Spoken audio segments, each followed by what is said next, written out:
My husband cheated on me with his fit, skinny gym friend. I stood there, staring at the scene before me, my world tilting on its axis. Ryan, the man I had loved for so long, was in the arms of another woman. I had felt it, the distance growing between us, but seeing it with my own eyes shattered something deep inside me. Emily, the woman he had spoken so highly of, the one he seemed to gravitate toward, was now occupying the space that was once solely mine. The weight of it hit me all at once, and I could barely catch my breath. I wanted to scream, to demand answers, to force them to face me, but my body refused to move. I was paralyzed, trapped in a moment that felt like a nightmare I couldn't wake up from. It wasn't just the betrayal that stung, it was the realization of how long it had been happening. How much I had allowed myself to ignore, to rationalize away, and to suppress. It was all right in front of me, undeniable. The sneakers in the garage, the late nights, the gym stories, and now this, the culmination of everything I had feared, yet never dared to confront. I had been so focused on the idea of keeping our life together, of holding on to something that was slipping through my fingers, that I didn't see the cracks forming until they were too wide to ignore. As I stood there in the doorway, the seconds felt like hours. I could hear my heartbeat pounding in my ears, louder than anything else. My eyes were fixated on him. Ryan had always been the love of my life, the person I trusted most. I had given him everything, my heart, my soul, my body, and now it felt like he had thrown it all away. Emily's laughter, soft and carefree, only made it worse. It wasn't just her presence that burned in my chest, but the fact that she seemed to embody everything I was not. She was the person I could never live up to. She was everything I felt I had lost, everything I had been fighting to hold on to but couldn't seem to grasp. She was everything that Ryan needed, it seemed. At least, that's what he had been making it seem like. I was no longer the woman he wanted, no longer the one he found beautiful or desirable. Tears welled up in my eyes, but I refused to let them fall. I wasn't going to cry. Not in front of them. Not now. I wanted to be strong. I needed to be strong. But in the silence of that moment, the weight of my emotions almost crushed me. I couldn't stand there any longer. I needed to leave, to get out of the house, to escape the suffocating reality that had enveloped me. I turned away from the door, my legs shaking with every step I took. My mind was spinning, trying to make sense of it all. But there was nothing to make sense of. The truth was glaringly obvious. My husband, the man I had trusted, had betrayed me. And now I had to face the consequences of that betrayal. I stumbled down the stairs, my hands gripping the banister as if it could anchor me to reality. The house felt empty now, hollow. The once familiar space that had been our home felt alien to me. The walls seemed to close in around me, as if they were suffocating me with the weight of what I had just witnessed. I reached the front door, my fingers trembling as I fumbled with the handle. The cool night air hit me like a slap to the face when I stepped outside, but it did little to clear the fog in my mind. I walked aimlessly, my feet carrying me down the street without any real destination. My mind was a whirlwind of thoughts, memories of Ryan and me, of everything we had built together, and now everything that had come crashing down. I thought about the good times, the vacations, the laughter, the shared moments that had once seemed so sacred. All of it felt so distant now, like it belonged to another lifetime, another person. I didn't know how long I walked. The streets seemed endless, the world around me moving in slow motion. But eventually, my feet brought me to the park near our house. I collapsed onto one of the benches, my hands pressed into my face as the tears finally came. They poured out of me in waves, each sob racking my body with a pain I had never known. My chest felt like it was being ripped open, the hurt too raw and too deep for me to keep it in any longer. The tears came for the betrayal, for the love I had lost, and for the woman I had become. The woman who had allowed herself to be neglected, to be overlooked, to be pushed aside. The woman who had tried so hard to fix things, to salvage something that was already broken. I had ignored the signs, the red flags, the warnings that had been there all along. I had hoped, prayed even, that things would get better. But they didn't. And now, I was left with the shattered pieces of a life I had thought was perfect. I didn't know how long I stayed there, lost in my grief and confusion, but eventually, I felt the coolness of the night seep into my bones. I stood up, wiping my eyes, feeling the heaviness of everything that had happened. I couldn't go back to that house, not yet. I couldn't face Ryan. Not until I had some time to think, to process what I had just learned. I pulled out my phone and dialed my best friend, Sarah.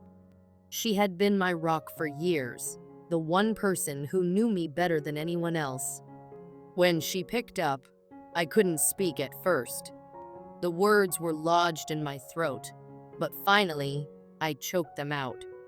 Sarah, I found them. I found Ryan and Emily together.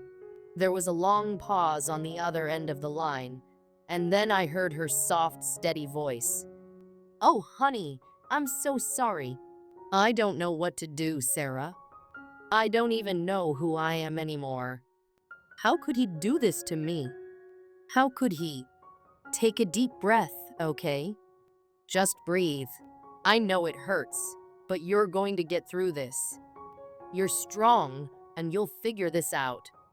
We'll figure this out together. Her words were like a lifeline, pulling me back from the edge. I nodded, even though I knew she couldn't see me. I don't know what I'm supposed to do now.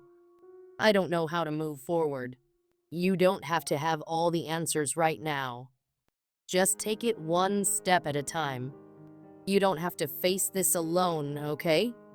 I didn't have the strength to respond, but her words brought some small sense of comfort. At least for now, I wasn't alone in this. The betrayal, the heartbreak, the loss, it was all so much to take in.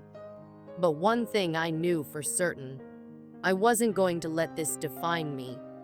I had to rebuild for my own sake.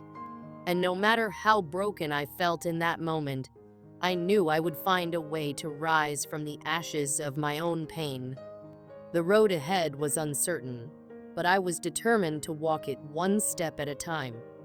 I had always believed that Ryan loved me. We had built something together, a life I thought was filled with love and trust. He reassured me time and time again that he would never betray me. He told me he loved me, that I was the one he wanted, the only one who truly mattered. I believed him. After all, we had spent years together, faced struggles and challenges, and celebrated victories side by side. His words had been my comfort, my security, and I held on to them tightly, believing in our love. But here, in front of me, was the truth I had feared, the truth that shattered everything I thought I knew. Ryan wasn't just spending extra hours at the gym. He wasn't just working on his fitness or focusing on getting healthier. No, he was building a life with someone else. The photos on his phone, the texts, the messages, each one a dagger in my heart, confirming the worst fear I had ever tried to suppress. He had been seeing her for months. All the while, I had trusted him, and he had betrayed that trust in ways I couldn't even begin to comprehend. I couldn't breathe. I could barely stand. The weight of what I had seen crushed me, and every ounce of strength I had left me in that moment. Quietly, I left the room, my heart pounding so loudly in my ears that I could barely hear the footsteps behind me. But I didn't want to hear them.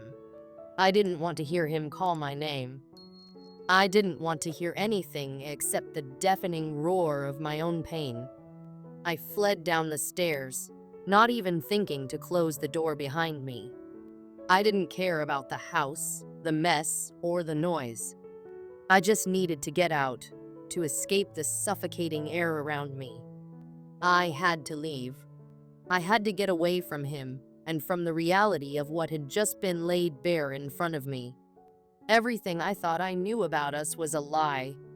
I stumbled to my car, my hands trembling as I fumbled for the keys. The pain was unbearable. My mind was a blur, my body numb. I didn't even know where I was going. I didn't care.